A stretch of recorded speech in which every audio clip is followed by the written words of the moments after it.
Assalamualaikum warahmatullahi wabarakatuh. Hari ini untuk mata pelajaran Proyek Ilmu Pengetahuan Alam dan Sosial, materinya tentang zat dan perubahannya. Pengertian bentuk zat. Perubahan bentuk zat adalah perubahan termodinamika dari satu fase suatu benda ke keadaan bentuk zat lain. Setiap zat memiliki temperatur tertentu untuk berubah wujud. Suatu zat dapat berubah 3 wujud, yaitu cair, padat, dan gas. Perubahan zat ini selalu diikuti dengan penyerapan atau pelepasan kalor. Perubahan bentuk zat terjadi ketika titik tertentu tercapai oleh senyawa zat tersebut, yang biasanya dikuantitaskan dalam angka suhu. Misalnya, cairan diproduksi menjadi padat, harus mencapai titik bekunya, dan cairan diproduksi menjadi gas harus mencapai titik didih tertentu.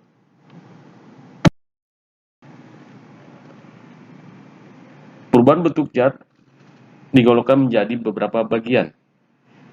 Yang pertama, membeku. Peristiwa perubahan bentuk dari cair menjadi padat. Dalam peristiwa ini, zat melepaskan energi panas. Contohnya, peristiwa membeku adalah cairan yang dimasukkan ke dalam freezer akan menjadi es batu. Yang kedua, mencair. Mencair adalah peristiwa perubahan bentuk zat dari padat menjadi cair. Dalam peristiwa ini, zat memerlukan energi panas. Contoh peristiwa ini yaitu pada batu es yang berubah menjadi cairan atau lilin yang dipanaskan. Yang ketiga, menguap. Di mana menguap adalah peristiwa perubahan bentuk dari cair menjadi gas. Dalam peristiwa ini, zat memerlukan energi panas. Contohnya, air yang dipanaskan. Jika dibiarkan, lama-kelamaan akan berubah menjadi uap panas. Bensin yang dibiarkan yang berada pada tempat terbuka, lama-kelamaan juga akan menguap, berubah menjadi gas. Keempat, mengembun. Mengembun adalah peristiwa perubahan bentuk dari gas menjadi cair. Dalam peristiwa ini, zat melepaskan energi panas. Contoh mengembun adalah ketika kita menyimpan es batu dalam sebuah gelas, maka anggota luar gelas akan basah. Atau rumput di lapangan pada pagi hari menjadi basah, padahal sore harinya tidak hujan. Berikutnya kelima, menyublim. Menyublim adalah peristiwa perubahan bentuk dari padat menjadi gas. Dalam peristiwa ini, zat memerlukan energi panas. Contoh menyublim yaitu pada batu kapur barus yang disimpan pada lemari pakaian, di mana lama-kelamaan akan menjadi kecil bentuknya. Yang keenam, mengkristal. Mengkristal adalah peristiwa perubahan bentuk dari gas menjadi padat. Dalam peristiwa ini, zat melepaskan energi panas. Contoh mengkristal pada peristiwa perubahan uap dingin menjadi salju. Anak-anakku yang Bapak banggakan, inilah contoh diagram perubahan bentuk zat. Coba kita lihat. Nah, di sini ada 3 zat, ada gas, ada cair, ada padat. Nah, kita lihat bagaimana sih proses perubahan bentuk. Nah, coba kita lihat, misalnya dari cair menjadi gas. Kita lihat di situ ada panah merah. Nah, dari peristiwa ini, cair menjadi gas ada disebut juga dengan menguap, sehingga memerlukan kalor. Nah, kita lihat di situ ada diagram ya, garis merah menguap sehingga memerlukan kalor dari cair menjadi gas. Terus berikutnya, coba kita lihat misalnya menjadi dari padat menjadi gas. Nah, kita lihat di situ ada arah panah yang merah. Nah, di situ dapat dikatakan menyublim. Nah, dia memerlukan kalor. Terus berikutnya coba kita lihat padat menjadi cair. Nah, ini disebut dengan mencair. Nah, dia membutuhkan kalor atau memerlukan kalor. Nah, coba kamu lihat anak-anakku, di situ ada garis biru. Nah, garis biru itu dia berarti melepaskan kalor. Coba kita lihat gas menjadi padat, itu namanya mengkristal. Nah, dia melepaskan kalor. Berikutnya, misalnya jadi cair menjadi padat. Nah, kita lihat di garis biru itu namanya membeku. Dia melepaskan kalor. Terus berikutnya, gas menjadi cair. Nah, kita lihat di garis biru, dia mengembun. Dia juga melepaskan kalor. Nah, anak-anakku, dari diagram ini kita bisa tahu dari proses perubahan wujud yang ada di diagram ini, nah, ada yang memerlukan kalor, dan ada juga yang melepaskan kalor. Nah, inilah diagram dari perubahan bentuk zat. Perubahan zat, di mana ada 3 jenis perubahan zat. Yang sebelumnya kita ketahui tentang ada perubahan wujud zat. Nah, sekarang 3 jenis perubahan zat, yaitu pertama perubahan secara fisika, kedua perubahan secara kimia, ketiga perubahan secara biologi.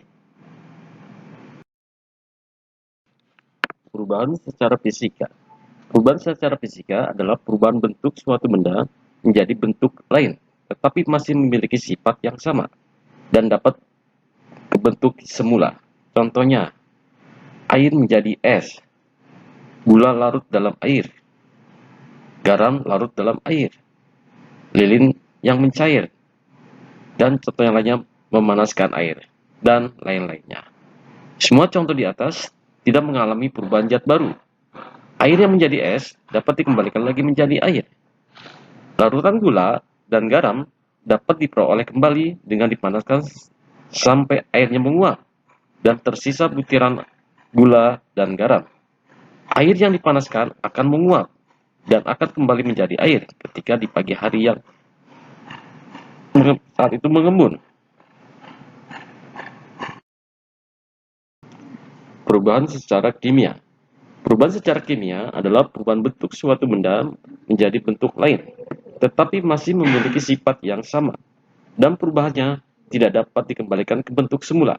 Nah, misalnya, besi karat, nasi basi, kayu yang dibakar, ubi menjadi tape.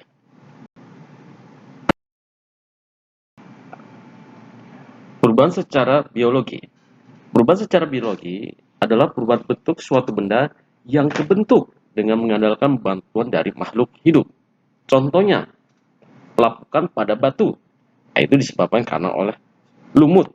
Nah, di mana lumut itu lama-kelamaan dia akan bisa melapukan batu. Contoh yang lain adalah pelapukan pada kayu. Nah, kayu itu akan lapuk karena ada rayap. Sifat suatu zat dibedakan menjadi 2, yaitu secara fisika dan kimia. Sifat fisika zat, yaitu suatu zat berkaitan dengan menampilkan atau keadaan fisik zat tersebut. Di antaranya 1. Wujud zat, 2. Warna, 3. Kelarutan, 4. Daya hantar listrik, dan 5. Kemagnetan. Itu merupakan sifat fisika suatu zat. Terus berikutnya sifat kimia zat. Sifat kimia suatu zat itu berkaitan dengan perubahan kimia yang dialami oleh zat tersebut. Antara lain, yang pertama, mudah terbakar, 2. Berkarat, 3. Mudah meledak, dan keempat, beracun. Inilah materi yang Bapak sampaikan mengenai zat dan perubahan. Anak-anakku yang Bapak banggakan, dari materi-materi tersebut adalah merupakan suatu fenomena alam, di mana suatu zat bisa berubah. Apakah dia bisa berubah secara fisika atau berubah secara kimia dan biologi. Perlu kita ketahui, ini adalah salah satu fenomena alam. Nah, anak-anakku, nanti pada saat selesai pembelajaran ini, tolong seandainya ada tugas, tolong dikerjakan, dan nanti ada tugas kelompok dan diskusi, ya, itu tolong adanya kerjasama dan tolong dikerjakan. Nah, untuk materi hari ini tentang zat dan perubahan Bapak akhiri. Bapak ucapkan terima kasih. Assalamualaikum warahmatullahi wabarakatuh.